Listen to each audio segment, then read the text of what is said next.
আসসালামু আলাইকুম, সবাই কেমন আছেন? আলহামদুলিল্লাহ আমরা সবাই খুবই ভালো আছি। তো যখন মুখে কিছু না ভালো লাগে তখন যদি একটু পটলের ঝাল ঝাল করে ভুনা করা হয় সেটা কিন্তু খেতে খুবই ভালো লাগে, তাই না?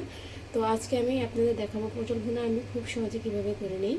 তো যারা ফেসবুক থেকে দেখতেছেন অবশ্যই লাইক কমেন্ট শেয়ার ফলো দিয়ে দেবেন, আর যারা ইউটিউব থেকে দেখতেছেন তারা অবশ্যই লাইক কমেন্ট সাবস্ক্রাইব করে বেল আইকনটি বাজিয়ে দেবেন যাতে করে আমার পরবর্তী ভিডিওটা পৌঁছায়। তো আমি কড়াইতে তেল দিয়ে দিছি, তেলটা গরম হয়ে গেলে পটলটা আমি লাল লাল করে ভেজে নেব। পটল ভুনা খেতে কিন্তু ছোটো বড় সবাই খুবই পছন্দ করে। তো এবার আমি পটলটাও ভেজে নেব। আর পটলটা কিন্তু কেটে পিছন দিক থেকে একটু চিড়ে নিচ্ছি যাতে করে পটলটা ভিতরে ভাজা হয়। তো একে একে করে আমি পটলগুলো সব ভেজে নেব লাল লাল করে। পটলগুলো কিন্তু লাল লাল করে ভেজে নিচ্ছি। এবার আমি উল্টে দেবো।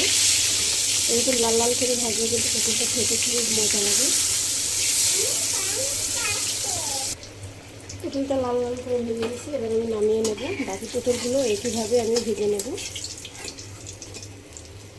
আপনারা বাসাতে এইভাবে অবশ্যই আমার মতন করে খেয়ে বলবেন কেমন হয়েছে।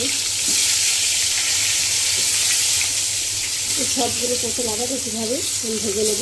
পটলটা কিন্তু আমি সবসময় মরিচের গুঁড়া আর লবণ দিয়ে আর একটু হলুদ দিয়ে ভেজে নিই। আপনারাও এইভাবে করবেন। সামান্য একটু মরিচের গুঁড়া দিলে দেখা যায় একটু ঝাল ঝাল লাগে, ভালো লাগে খেতে। পটলগুলো একইভাবে ভেজে এবার নামিয়ে নেব। এই জায়গাটা আমি পুরোটা বাটা মশলা ইউজ করবো, কোনো কাঁচা মশলা দেবো না।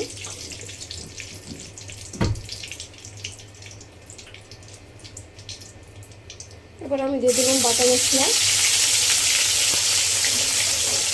এটা আমি অল্প মশলাটাই করবো। এগুলো সামান্য একটু পানি মশলা কষানোর জন্য যাতে করে মশলাটার গন্ধটা চলে যায়।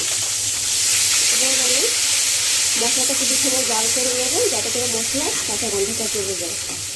এই জায়গাটা আমি দিয়ে দিচ্ছি আদা রসুন পেঁয়াজ আর জিরা বাটা সব একসাথে বেটে নিচ্ছি। এবার আমি একে একে সব গুঁড়ো মশলা দিয়ে দেবো সামান্য মতন হলুদের গুঁড়া, স্বাদ মতো মরিচের গুঁড়া, আপনারা ঝালটা আপনাদের মন মতন করে দেবেন। দিয়ে দেবো পরিমাণ মতন লবণ। এবার আমি মশলাটা ভালোভাবে কষিয়ে নেব। মশলাটা কষানো হয়ে গেলে তারপর কিন্তু আমি পটলটা দিয়ে দেবো। যখন তেল উঠে যাবে মশলার উপরে তখন বুঝতে হবে মশলাটা ভালোভাবে কষানো হয়েছে। মশলাটা যত ভালোভাবে কষানোর চেষ্টা করবেন ততটাই কিন্তু তরকারিটা খেতে স্বাদ হয়ে যায়। মশলাটা কিন্তু খুব সুন্দরভাবে কষানো হয়ে গেছে, তেল উঠে গেছে। এবার আমি পটলটা দিয়ে দিলাম।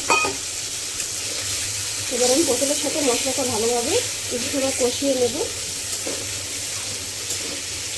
তারপর আমি হালকা একটু পানি দিয়ে দেবো, বেশি পানি দেবো না কারণ পটলটা এমনিতেই কড়া ভাজা। একটু কষানো হলে তারপর হালকা একটু পানি দিয়ে দেবো।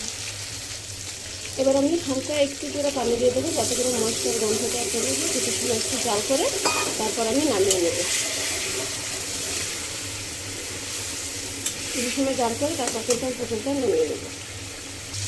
এবার আমি দিয়ে দেবো একটু ধনিয়া পাতা উপর দিয়ে। ধনিয়া পাতাটা দেওয়ার চেষ্টা করবেন, ধনিয়া পাতা দিলে কিন্তু স্বাদটা আরও দ্বিগুণ হয়ে যাবে। তো এবার আমি পটলটা নামিয়ে নেব। তো আজকের ভিডিওটা আমার এই পর্যন্ত সবাই ভালো থাকবেন, আমাদের জন্য দোয়া করবেন। আমার এই পটল ভাজি যদি ভালো লাগে থাকে অবশ্যই ট্রাই করবেন। সবাই ভালো থাকবেন। আল্লাহ হাফেজ।